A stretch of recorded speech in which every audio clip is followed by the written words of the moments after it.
May kasabihan po sa kapulisan, buntot mo, hila mo.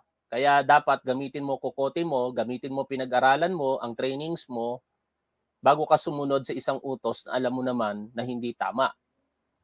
Pero hindi ko sinasabi na hindi tama ang utos ni Baste Duterte. Kasi ang pagdedeklara po ng war on drugs, actually inherent na po yan sa trabaho po ng ating kapulisan. No need to declare nga yan eh. Pero just to give emphasis na talagang hindi mo tinotolerate ang presensya ng illegal na droga sa iyong AOR, kaya mo dinedeklara ito sa harapan po ng publiko. But unfortunately, mukhang ang war on drugs na alam ng mga Duterte ay puro patayan lamang ng patayan. Hindi po maikakaila ito sapagkat sa pagkakatapos pa lamang ng deklarasyon nitong si Mayor Sebastian Duterte diyan po sa City of Davao kamakailan, sunod-sunod po ang naging patayan. Pero ang mas nakakagulat, wala pang deklarasyon niya, meron na pala talagang patayan na nangyayari na nanlalaban di umano ang mga suspect sa illegal na droga diyan po sa City of Davao. Ang una kong tanong, pinagmamalaki po ng mga DD-shits na napakatahimik po ng Davao at wala daw po diyaang presensya ng anumang illegal na droga. How come na merong manlalaban, mamamatay ngayon sa illegal operation, sa anti-drug operations na yan, tapos sasabihin ninyo ngayon na walang presensya ng illegal na droga? Yun na mismo ang ebidensya. Merong nanlaban, merong nagbebenta. Pero ang tama ba rito, tama ba ang approach na ito na ginagawa po ng Davao City Police Office? Kung ang pagbabasihan po natin ang Philippine National Police Operational Procedure, meron po mga pamantayan syempre na dapat sundin bago po magsagawa ng isang tinatawag na planned operation, katulad po ng buy-bust operation. Hindi mawawala dyan syempre ang mga ngayon ay nire-require na sa ating kapulisan na body-worn camera para hindi po magkaroon ng anumang pagduruda ang publiko na ang mga nanlalabang suspect ay talagang nanlaban sa ating kapulisan. Pero before that, bago natin mas pag-usapan pa ng mas malalim yan, balikan po natin ito pong deklarasyon nito pong si Mayor Sebastian Duterte kamakailan diyan po sa City of Davao ng kanyang war on drugs na hinango sa kanyang tatay na si Rodrigo Duterte. I hereby declare a campaign that this city is at war against drugs. Kung di mo mahawa, di mo undang, Hindi kayo titigil, hindi... Mula nang ideklara ang giyera kontra droga ni Davao City Mayor... Kung hindi kayo titigil... Mula nang ideklara ang giyera... Kung di mo mahawa, kung hindi kayo aalis, papatayin ko kayo. Mula nang ideklara ang giyera kontra droga ni Davao City Mayor Baste Duterte nitong Biyernes hanggang kahapon, umabot na sa 7 ang mga napatay sa mga anti... Wow! Di ba? Pero ito, mas detalyado tong balita na to. Panoorin po natin ito mga tol. Inalis na sa pwesto ang 8 pulis na sangkot sa anti-illegal drug operations sa Davao City kung saan mayroong mga namatay na sospek. Base sa tala ng PNP mula January 1 hanggang March 25, 2024, 28 ang namatay mula sa 345 na isinagawang operasyon. Grabe, 28 ang nanlaban. Napakatapang naman ng mga tao na ito. Kaya nga nagtataka ako yung common sense dito mga tol eh. Alam mong napakatapang ng namumuno sa inyo, tapos manlalaban ka pa? Bakit kakaganon? Di ba, ang normal thing to do ng isang taong maaaring natatakot, kapag ka matapang, hindi na siya manlalaban. Pero baliktad eh, matapang na yung namumuno, pero matapang pa yung mga suspect, kaya nanlalaban na uwi tuloy sa 28 kamatayan sa anti-illegal drug operations mula po noong January 1 hanggang March 25, 2024. And the latest of which, siyempre, yung 7 sunod-sunod na pagkakapatay sa mga suspect matapos nga po yung deklarasyon na yon nitong si Mayor Sebastian Duterte. At 424 ang naaresto. Sa naturang bilang, 7 naman ang naitalang namatay simula March 22 hanggang March 26. Mula naman sa 21 isinagawang operasyon. 17 rito ang naaresto. 7 baril din ang nasamsam at nasa mahigit sa 1.3 million pesos na shabu ang nakumpiska. Ayon kay PNP Public Information Office Chief Police Colonel Jean Fajardo, bagamat nanindigan ng Davao City Police na lehitimo ang kanilang mga operasyon ay isinailalim na rin ng mga ito sa investigasyon. Dito ngayon mayroong problema. Ito yung sinasabi po natin na 4 na taon po kayong nag-aral. Ako, 4 na taon po ako nag-aral ng Bachelor of Science in Criminology. Nag-training po kami basic ng 6 na buwan at talagang isusumpa mo ang training na yon na hindi mo na uulitin pa. May mga specialized training pa na isusumpa mo rin na hindi mo na uulitin pa. At napakaraming mga seminars and trainings para lamang na ikaw ay maging ganap at well-experienced police officer. Yet, ito ka, sa pronouncement ng isang mayor na meron lamang operational supervision sa inyo, susunod kayo. Ito ngayon ang problema nyo. Relieve kayo sa posisyon at iniimbestigahan kayo ngayon no other than the higher headquarters. Kasi alam nyo naman na ang polisiya ng kasalukuyang gobyerno under the leadership ng ating mahal na Pangulong Bongbong Marcos, course through the leadership of our Chief Philippine National Police Police General Benjamin Acorda Jr. is to preserve life, property. Pero ano ang nangyayari? Patuloy pa rin kayo doon sa lumang polisiya na kaliwat kanan, patay dito, patay doon. Ang tanong ko sa inyo, mapoprotektahan ba kayo ng mga Duterte kapag kayo po'y nasampahan ng kaso sa hukuman? Never pong mangyayari yan. Ang dami pong sumunod ng mga pulis dyan. Nagsagawa sila ng planned operation, bypass, entrapment, o kung ano-ano man. Tapos may namamatay. Eventually, napag-alaman na hindi pala talaga nanlaban yung suspect. Nabigyan ba sila ng pardon ng dating Pangulong Rodrigo Duterte? Hindi. Iiwan ka sa ere. Kasi alam ng taong bayan na mali iyon. Alangan naman bigyan ka ng pardon. Pangalawa, ang punto. Ang pangako na yan, hindi panghabang buhay. Ang presidente, 6 na taon lang manunungkulan. Ang mayor, 3 taon lang manunungkulan. Pero ang prescription of offense, alam niyo po yung prescription of offense? Halimbawa, nakalabag ka po ng batas. Ito po yung karapatan ng Estado to prosecute you. Such as in murder case, 20 years. 3 presidente na ang lumipas, pwede ka pa rin sampahan ng kaso kung merong ebidensya laban sa iyo. Huwag niyong ilagay sa alanganin ang inyong uniform at pinag-aralan dahil lamang sa pagsunod ng mga ganyang bagay. Ako di ako nagmamalinis. I have been sa ganyang situation, mga tol. Pag sama-samahin ko man ang mga daliri ko sa paa at kamay, kulang pa sa dami ng mga naging ganyang operasyon na nakasama ako. Kaya alam ko kung paano makakita ng taong namamatay.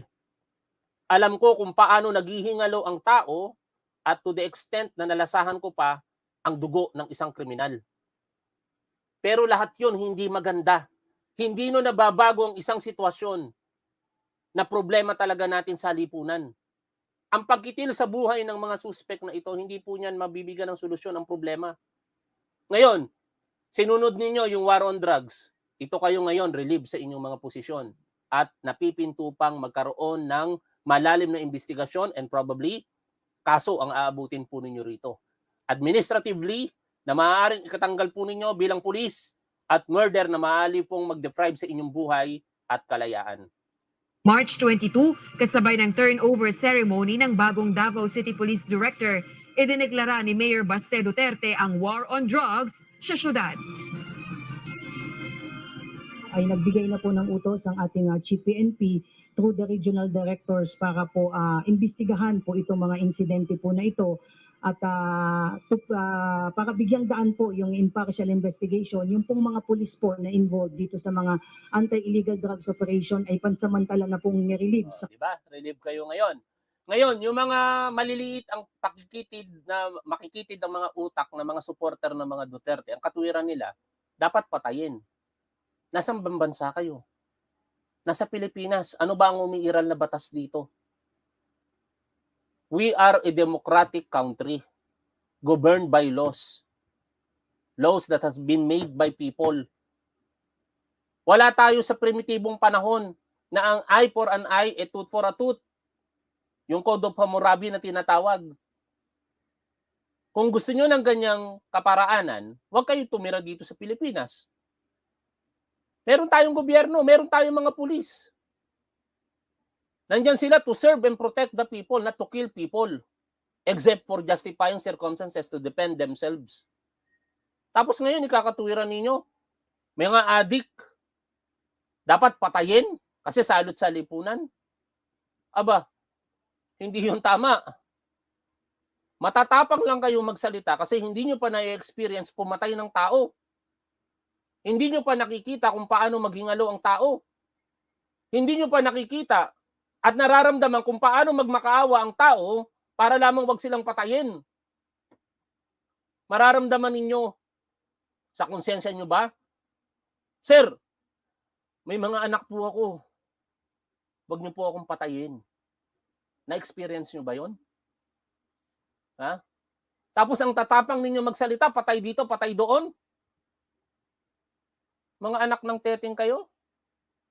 Bago kayo magyabang na pagpatay, ipil nyo muna sa sarili ninyo kung ano mararamdaman ninyo kapag nakakakita kayo ng taong mamamatay. O kung kayo mismo gumagawa ng pagpatay. Hindi yun tama. Buti sana kung sa lahat ng pagkakataon makakaligtas ka. E paano kung ikaw ay mapahamak bilang pulis? Paano kung makasuhan ka? Tapang-tapangan kayo. Kung matatapang kayo, ipaglaban nyo ang Pilipinas laban sa pang-aabuso ng China. Hindi sa kapwa natin Pilipino. Sa kanilang mga pwesto, dinisarmahan to give way to the ongoing investigation. And as we speak, kanina po, ay kausap ko po mismo yung Regional Director po ng Police Regional Office 11, si Police Brigadier General Alden Delbo, at pinababa na po niya yung Regional Investigation Unit po ng Pro 11 para ito yung sinasabi natin, na ang Davao City Police Office, hindi po kayo hiwalay sa Philippine National Police. You are bind doon sa tinatawag na chain of command. Hindi porket inutos ng inyong mayor na pag hindi kayo tumigil, papatayin ko kayo, papatay na din kayo. Ngayon, problema ito sa inyo. Paano nyo ipapaliwanag ngayon sa harapan ng mga investigador, partikular sa Commission on Human Rights, or an independent body na magsasagawa ng investigations na yan, na nanlaban talaga yung mga suspect? Paano nyo ipapaliwanag na after ng autopsy, yung trajectory ng bala will tell us na ito po ay nakaluhod, nakaupo, nakadapa. Iba ang nanlaban.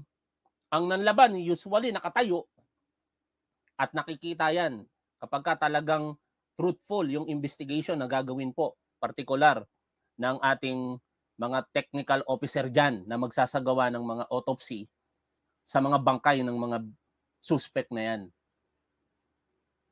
The best evidence, syempre, na nanlaban ng mga yan, yung mga body-worn camera ninyo na required sa bawat pulis ngayon na in the conduct of police operation, dapat nakabase sa procedure, inuutos po ito ng Korte Suprema mismo na kayong mga pulis dapat meron kayong suot na camera para hindi kayo mapagdudahan sa inyong mga ginagawang operasyon. Istiga po kung ano po yung nangyari po doon dito By po the way, ako di ko na inabot yun. Ang body-worn camera, lately na lamang po yan lumabas. Panahon po namin, wala pa pong mga ganyang requirements. Kaya dapat gamitin nyo na ngayon ang isip ninyo, mga ma'am and sir. Ha? Iba na po ang panahon ngayon. Hindi na po ito katulad ng lumang panahon na libo-libo ang nanlalaban pero walang nangyayari. Ngayon, kayo, na nirelieve dyan sa pwesto ninyo, sa tingin ninyo, tutulungan kayo ng mga Duterte dito? Kapag kayo ay nasampahan ng kaso sa korte, sa tingin ninyo, tutulungan kayo nitong si Sebastian Duterte sa pagkuha ng abogado, sa pagtatanggol sa inyo? I don't think so. Dapat alam nyo yung kasabihan sa pulis, buntot mo, hila mo, kaya gamitin mo, kukote mo. Sa mga police operations po na ito, bagamat yung mismong City Director, nakausap po din po personal kanina, si Police Colonel Richard Badang, at sinasabi po niya at pinaninindigan po niya na legitimate naman po itong police operation. Yan. Siyempre, maninindigan na lehitimo ang police operation. Eh, ang problema, hanggang saan kayang manindigan ng mga pulis na ito? No? Parang ang hirap kasi paniwalaan na yung lumang tugtugin na ang mga nanlalabang suspect kadalasan madaling araw sa liblib na lugar, sa mga lugar na wala halos tao. At kapag ka may nanlaban, tadtad ng bala yung mga nanlaban. Tapos halos wala namang nasugatan o na-damage sa mga kapulisan. Lumang tugtugin na yun. Iba na po panahon natin ngayon. Nasa panahon na po tayo ng bagong Pilipinas. Kung saan bawal na po ang mapang-api. Bawal na po ang mga tamad. Bawal ang mga magnanakaw. Bawal ang mga sinungaling. Dapat sa bagong Pilipinas, taong bayan ang mas pinahalagahan ng mga namumuno po sa atin. At again, tayo po ay bansa kung saan umiiral ang criminal justice system. Wala pong kaparusahan ng kamatayan sa bansa po natin. Kung gusto niyo ng patay dito, patay doon, dihimukin ninyo, partikular yung sinusuportahan niyo si Congressman Pulong Duterte, na isang mambabatas, at saka si Senator Ronald De La Rosa, Senator Bongo, Senator Robin Padilla, na magpanukala na ibalik, alisin ang prohibisyon ng pagpataw ng parusang kamatayan. Wag na by lethal injection. Sabihin nyo sa kanila, by firing squad na. Total, ganun ang gusto ng mga Duterte, di ba? Patay dito, patay doon. Kung hindi kayo titigil, papatayin ko kayo. Pronouncement na naman nitong si Baste Duterte. O, yan o. Kung hindi kayo titigil, kung hindi kayo aalis, papatayin ko kayo. Ang tagal nyo nang sinasabi yan. Bakit hanggang ngayon, meron pa rin mga drug pusher diyan po sa inyong lugar sa City of Davao? Ano yan? Wala talagang katapusan? Eh sabi ninyo, sabi ng mga followers ninyo, napakatahimik ng City of Davao. Eh bakit may mga ganyang pronouncement pa kayo? At bakit may mga ganitong datos? Ano ang datos? Tingnan po natin. From January 1 to 25, January 1 to March 25, 2024, the total of drug operations conducted were 345 and yielded an arrested person of 424, but unfortunately, 28 fatalities. Dapat mag-explain talaga rito ang Davao City Police Office. Biruin nyo, sinasabi ng ating Pangulo, pahalagahan ang buhay.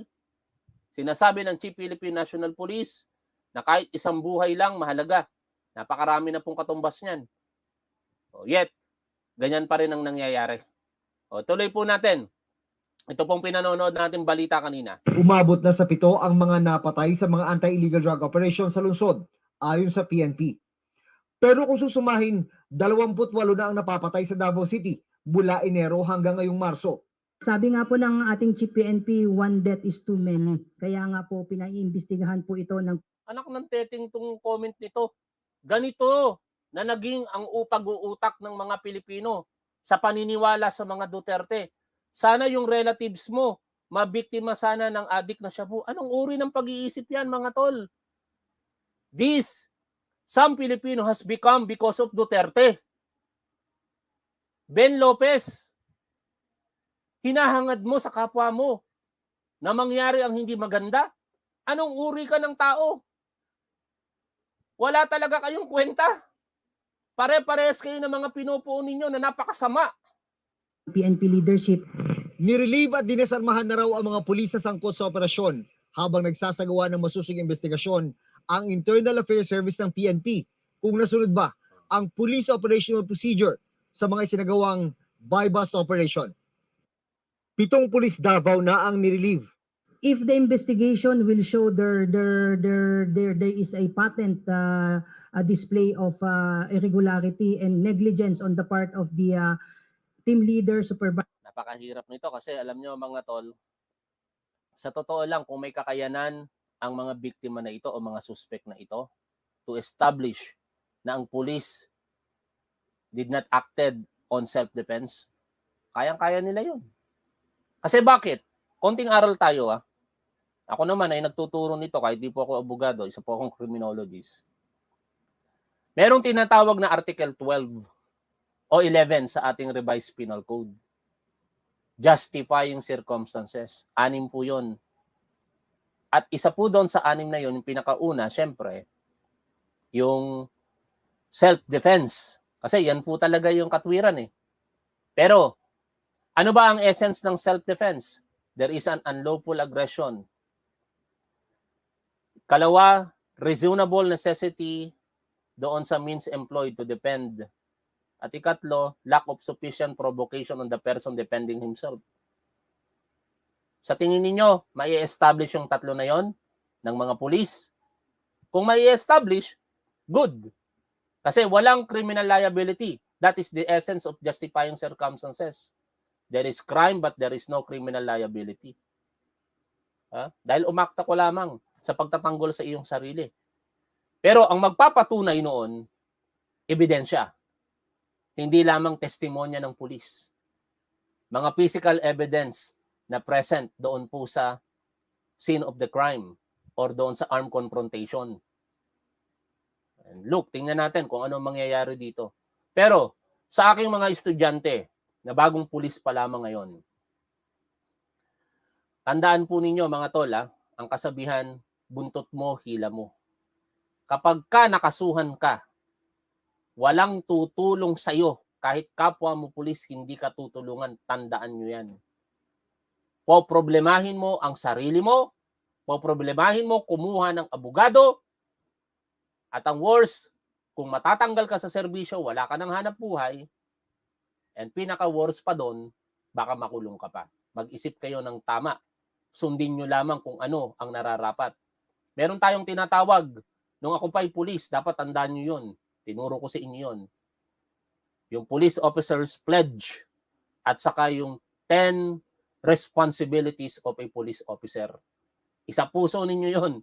Dahil pag kayo hindi nyo isinapuso yun, baka hindi po kayo makapagretiro bilang pulis. Baka matanggal kayo katulad sa akin. Ako, very proud akong sabihin na natanggal ako sa PNP. Dahil alam ko na hindi lang ako nagpasa ng SALN. Paano kung kayo matanggal sa PNP dahil kayo pumatay ng tao, nakasuhan kayo ng murder, di kulong kayo? Paano nyo ngayon bubuhayin ng pamilya ninyo? Higit sa lahat, pagdurusahan ninyo sa loob ng kulungan yung mga bagay na inutos sa inyo. Pangatlo, bawal ang mga pang-api at naghahari-harian. You are servants of the people, not their lords. Si Rodrigo Duterte, sa ating pananaw, either duwag po ito talaga o uto-uto o kaya merong naging kapakinabangan sa China. 3 lamang po yun. Duwag, uto-uto o nagkaroon ng malaking kapakinabangan sa China kaya po naging sunod-sunuran dito. Kasi meron pong 3 kaparaanan, psychological warfare na ini-employ ito pong China, na yan po ay ating mas bibigyan ng focus mamaya kapag nireaksyonan na po natin yung video mula po sa GMA at doon in-interview nitong si Howie Severino, ito pong si dating Associate Justice Antonio Carpio. Pinaliwanag niya po doon yung 3 psychological warfare na ini-employ po ng China sa kasalukuyan.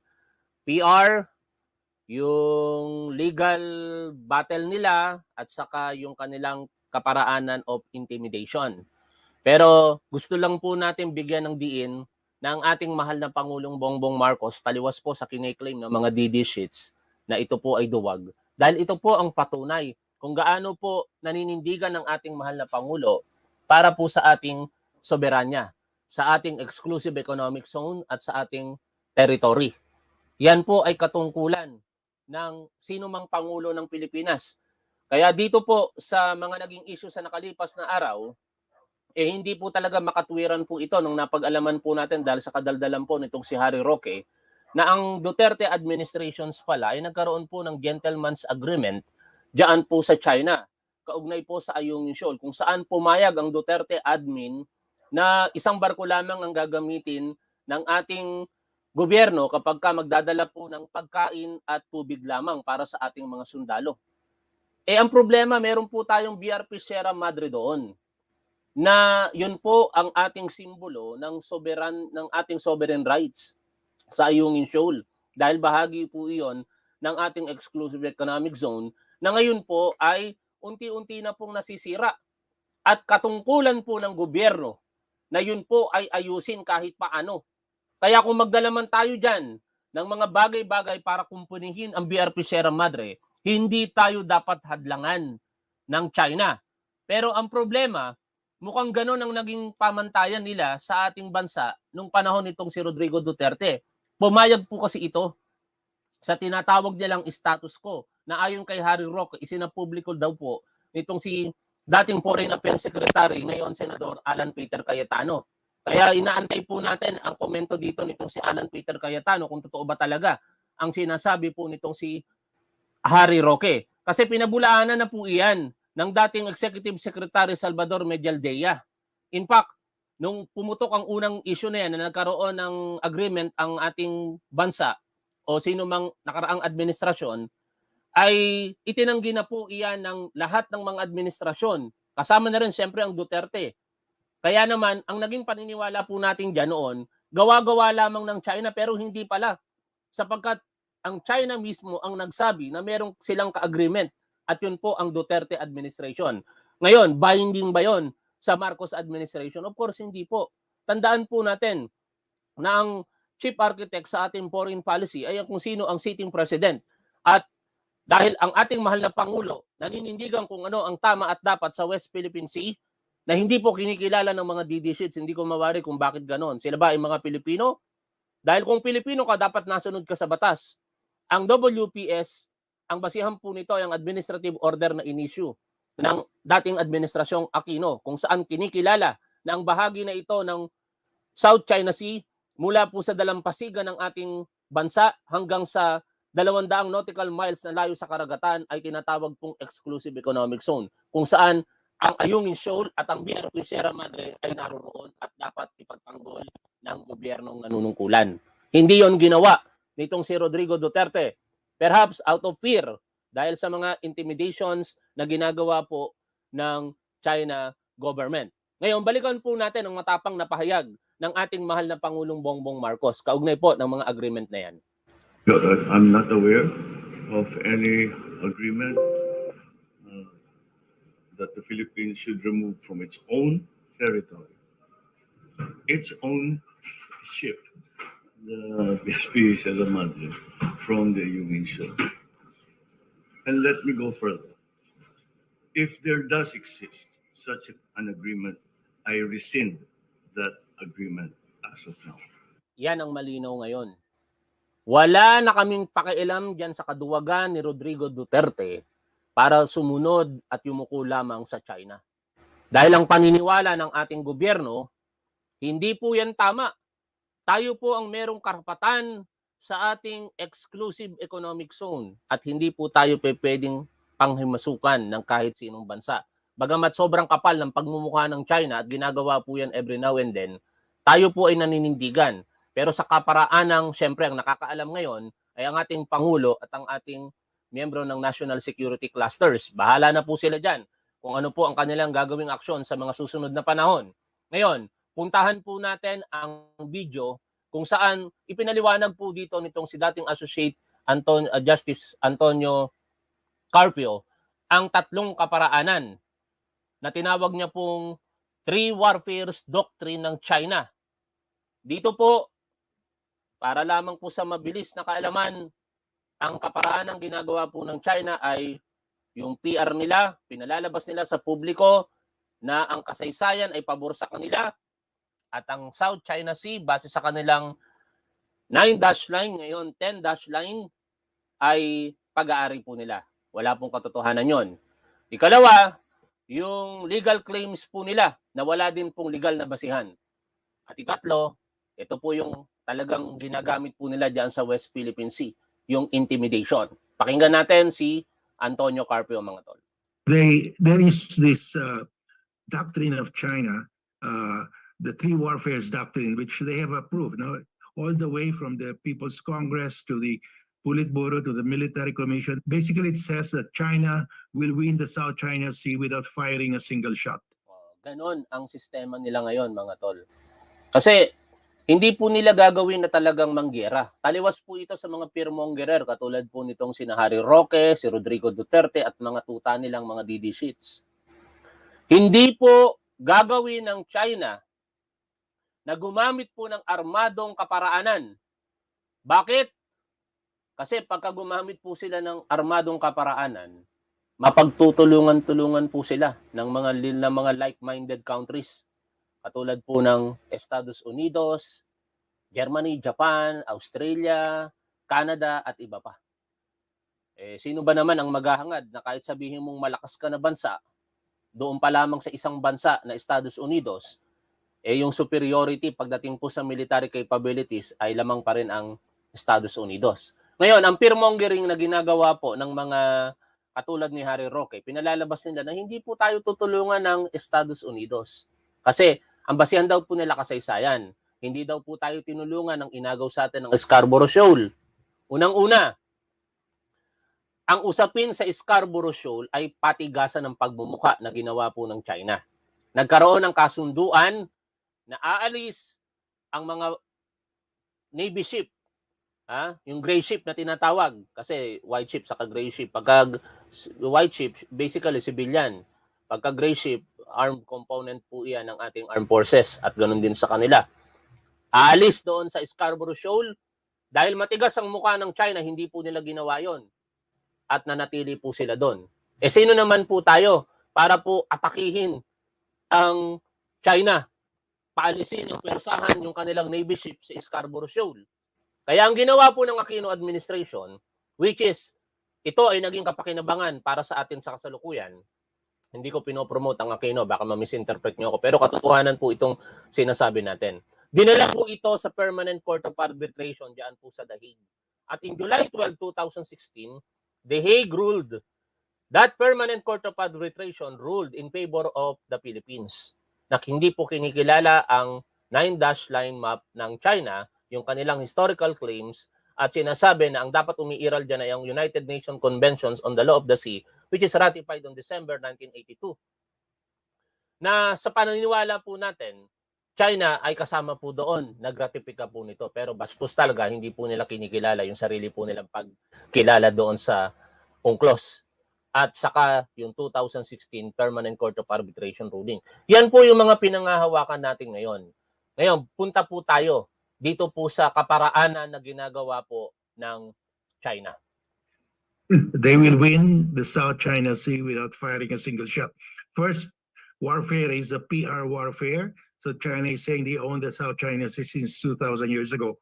We have blunted that warfare because we have exposed that the 9-dash line is a fake claim that was ruled upon by the tribunal at The Hague, that there's no historical basis for the 9-dash line. Second, yung PR nila ngayon sa international community, palpak na po ito. Kaya nga nagtataka po ako bakit may mga Pilipino na kumakampi po sa PR na yan eh. Ang paniniwala nila walang West Philippine Sea, kundi South China Sea lang, anak ng teteng tong mga Pilipino na ito. Pero bakit patuloy na ginagawa po ng China ang PR warfare na yan? Para po yan sa kanilang populasyon na nasa 1 bilyon mahigit. Kasi gusto nilang itatak sa kanilang mga mamamayan na ang South China Sea ay pag-aari po nila base po sa kasaysayan. At yun nga po ang nagiging paniniwala ng mga mamamayan nila. After all, censored kasi ang media sa China. Kung ano lamang po yung idikta ng gobyerno, yan lamang po yung ipapalabas sa kanilang mga government media agency, at walang sino mang mga Chinese ang pwedeng tumutol doon. Otherwise, may kakaharapin ka pong paglabag sa batas sa kanila. That is the problem. Pero kung ang usapin po sa PR na yan, ng historical claim nila ay ang mag-uusap-usap ay ang international community including ourselves, sigurado talo po sila rito dahil meron na po tayong pinangahawakan, ang The Hague ruling noong 2016. Ikalawa, yung kanilang legal claims to Tuloy po natin ang pakikinig dito po kay Antonio Carpio. Warfare of China is illegal warfare. China is saying that they are exempt from UNCLOS because the 9-dash line stretches back to 2,000 years ago, but that has been debunked also by the tribunal. Yan ang katotohanan dyan. Pinatunayan ng ating legal team na ang historical claim na yan ng China na ang South China Sea 2,000 years ago sa kanila na, hindi po makatotohanan. Marami pong ipinakitang pruweba at mababasa niyo po yan sa libro na isinulat nitong si Antonio Carpio na naka-translate into Filipino and English. Kung saan sinasabi po doon na in 17th century at iba pang mga panahon, meron na pong mga patunay na tayo po talaga ang nagmamay-ari. Kung hindi man tayo yung mismong nagmamay-ari, ang mga kababayan po nating Pilipino, ang mga ninuno po natin, ang siyang nagsasagawa na po ng tinatawag na traditional fishing sa mga panahon na yon. Pilipino po ang nandoon at wala po isang Chino ang nandoon. Pinatunayan po iyan ng ating legal team, kaya po tayo pinaniwalaan ng PCA at pumanig po sa atin ang kanilang desisyon. Tuloy natin ang pakikinig dito. The third warfare of China is they will intimidate all the other claimant states with their... And this is the problem now. Kasi yung first and second warfare, talo na ang China.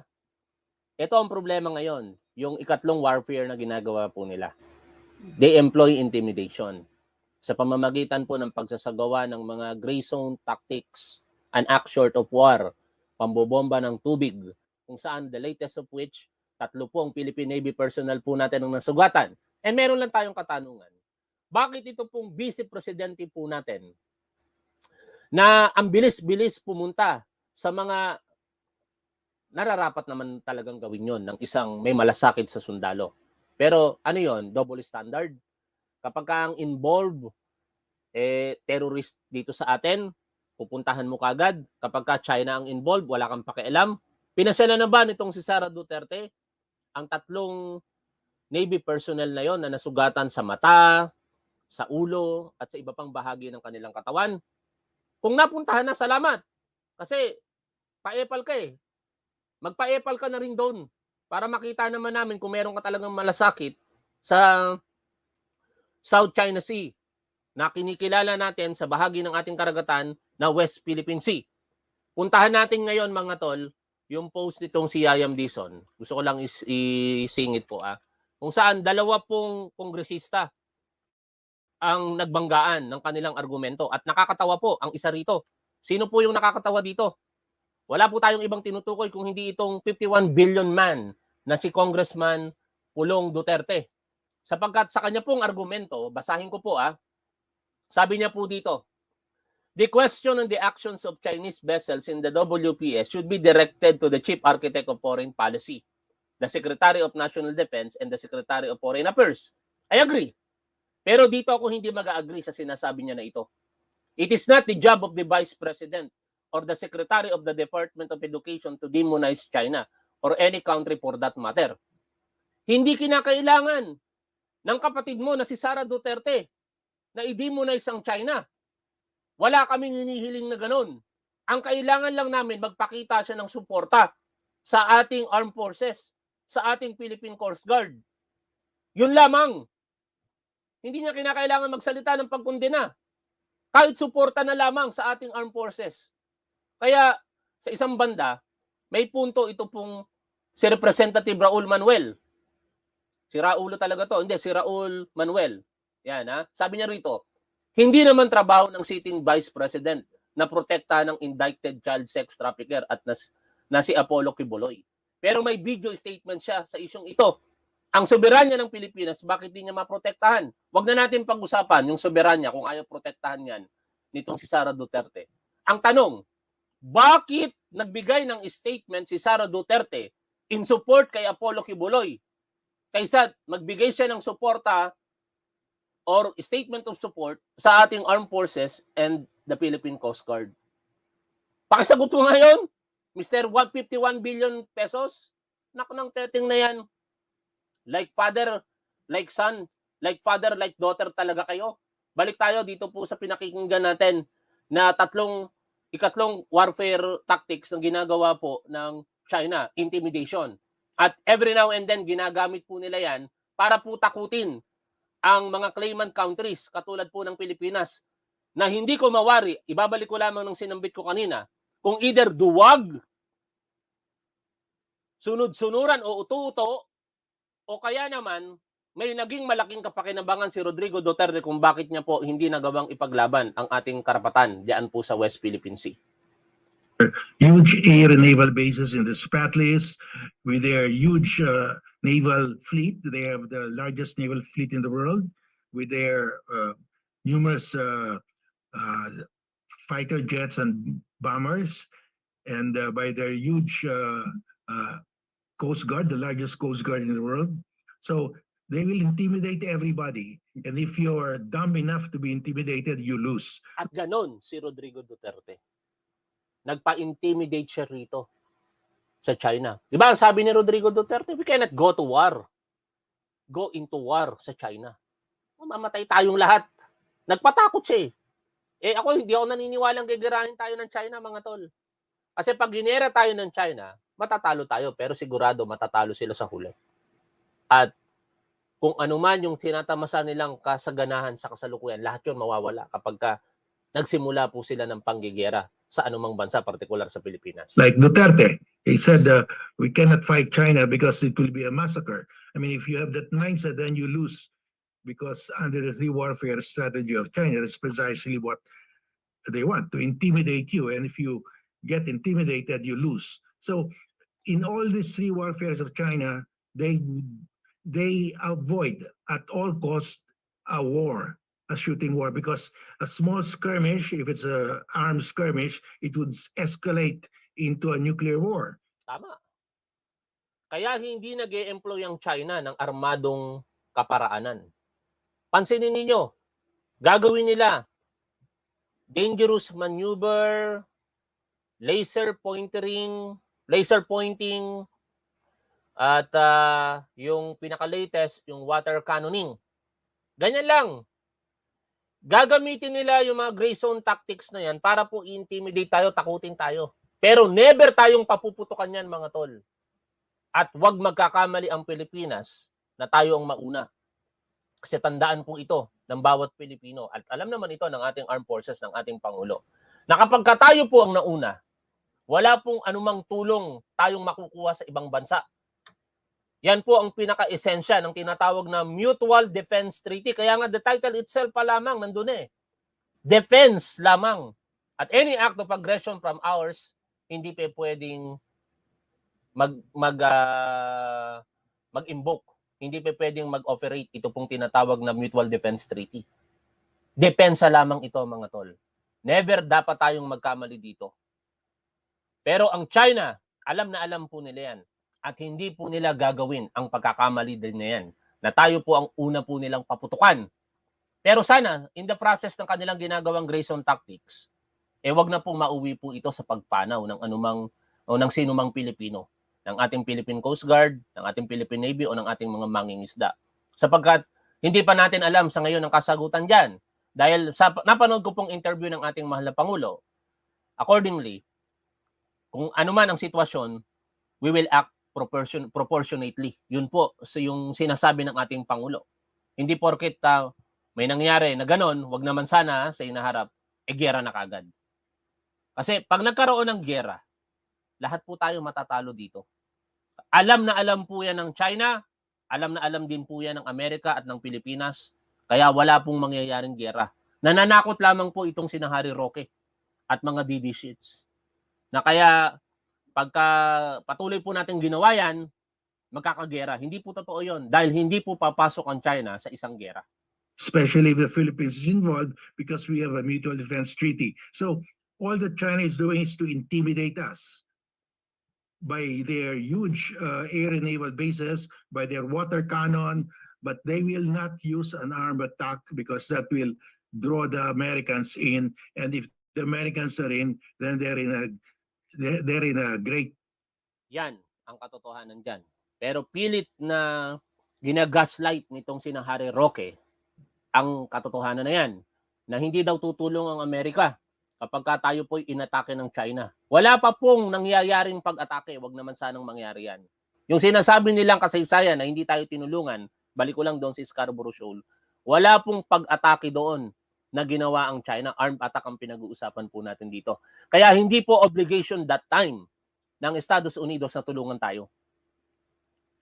Wag nating puwersahin na tulungan tayo dahil wala naman silang obligasyon sa parte na yon. Pero kung tayo po ay aatakihin ng China, armed, ang pinag-uusapan na armed attack, obligation na po yan ng Estados Unidos. Ngayon, dalawang situations na maaaring pag-usapan dyan. Ayon na rin po ito sa paliwanag nitong si Antonio Carpio at ng iba pang mga security experts. Hindi papabor sa China ang mga sitwasyon na yon. At higit sa lahat, kung hindi tayo tutulungan ng Estados Unidos, hindi rin papabor sa kanila yon. Sapagkat mawawalan ng tiwala sa kanya ang iba pa nilang mga kaalyadong bansa. Kaya mauobliga po silang tulungan tayo. Wag po tayong maniniwala doon sa sinasabi ni Harry Roque na hindi po tayo tutulungan ng Estados Unidos. Peril, because they had, as of this time, they are still no match to the Americans. So that's why they are doing an intimidation just to intimidate us. So we should understand the three warfare strategy of China. Okay? Tandaan po natin yung tinuro sa atin ni Antonio Carpio. Yung PR strategy po nila, yung kanilang legal warfare, at saka yung kanila pong ginagawang intimidation sa kasalukuyan. Pero higit sa lahat, magtiwala po tayo sa ating mahal na Pangulo.